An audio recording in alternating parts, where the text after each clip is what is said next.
This channel is supported by Truefire. Well, what is this all about then? It's the Truefire Summer Music Festival. What I'm going to tell you about, you can get 1 month of all access for just $1. The all access, you can dip in and out of every single course on Truefire, so that's a really great way to get some awesome courses down you. So I think tomorrow I'm going to have to give this back to Andy, who kindly let me borrow it. He kind of wanted me to sort of give my verdict on it as someone who's like on a bit of a telly kick at the moment. And yeah, I think I'm going to miss this guitar, to be honest with you, because it's a bit of a nice one. Tokai, some of the first guitars that I've ever seen were Tokai guitars. Definitely as a kid, my dad kind of said, you know, Japanese guitars are very good value for money, like really well made stuff. I don't know if this has really always been the case. I don't know, let me know in the comments for some of you guys that were around for this, but Tokai, I think, is some of the best regarded stuff. And yeah, I think it's kind of nice to know that there is sort of old gear out there that is not crazy unaffordable, and you can get quite a lot of guitar for your money, is kind of the way that I would put it. You don't necessarily have to buy modern gear, you know, you could just buy something old and maybe you'll end up with a bit of a gem.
I guess the other thing is this is a little bit less kind of an investment piece.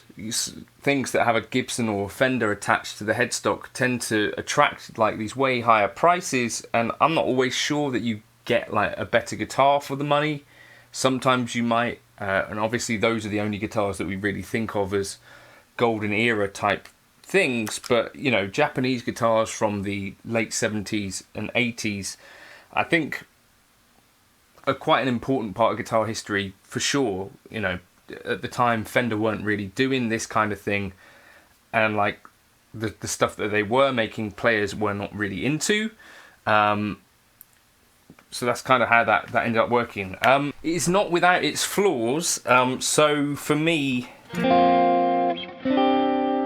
I think this one could probably do with a refret. It's clearly been played through its life, but I wouldn't say it's been particularly abused or anything. Like there's some sort of indentation here, like belt buckle type stuff, but it's a poly finish. From what I've read, like even a nitro finish from around this time didn't age exactly the same as Fenders from this era. Well, not from the era, from the golden era.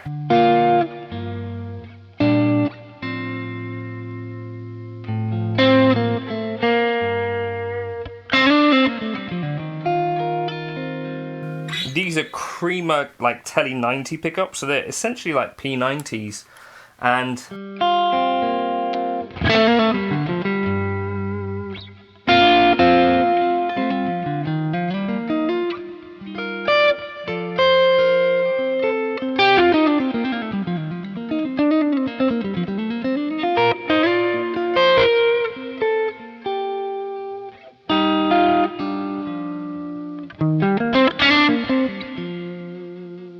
things that are not going to be particularly period correct. This, it's a veneer board, which was a thing for a time. It's not going to be Brazilian rosewood, but in general, it definitely otherwise is pretty faithful Tele, right?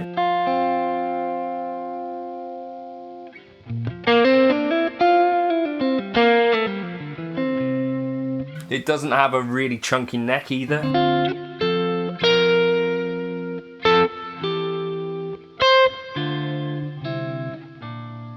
I don't know if there are too many like notable Tokai players out there anymore. John Sykes was one. For a time, Stevie Ray Vaughan was one.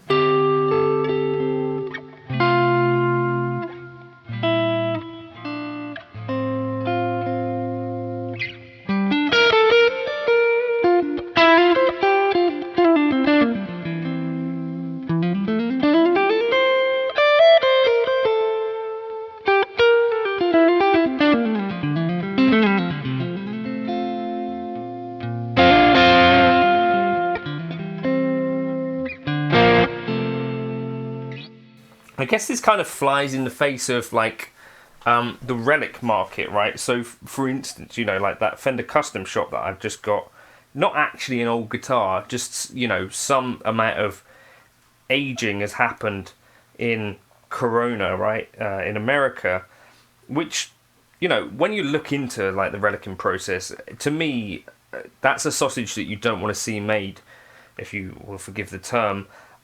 Whereas I think like an actual guitar that has a little bit of age on it just from natural, even if it's not been like abused like this one clearly hasn't, like it's I think quite a different thing. Or, you know, if you were to get like an old American vintage reissue, I say old, you know, like a 2000 or something, those, because their nitro will age fairly quickly. But I think you won't have the sort of, it's kind of, you won't have the thing like it's pretending to be old, but you also, on the flip side, won't have a Fender on the headstock if that is something that really matters to you. But otherwise, I think this is fantastic.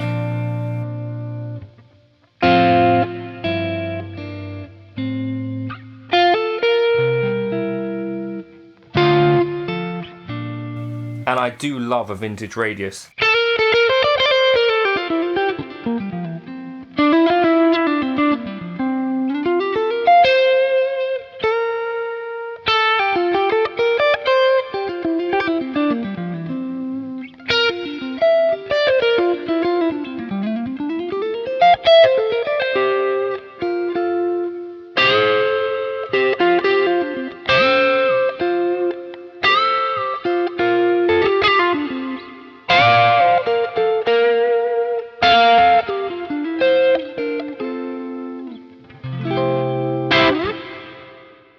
As I say, I'm going to miss this one. Thanks to Andy for letting me play it, and I'm sure if a Tokai like this pops up at the right price, I would not, I don't think, resist it, especially if it was like a nice weight one. Like this is a really good, solid, sort of £7-ish. It's just brilliant. I think it could do with a refret. These frets are a little bit low and not intonating the best as a result, But other than that, it's a really great, decent, honest guitar.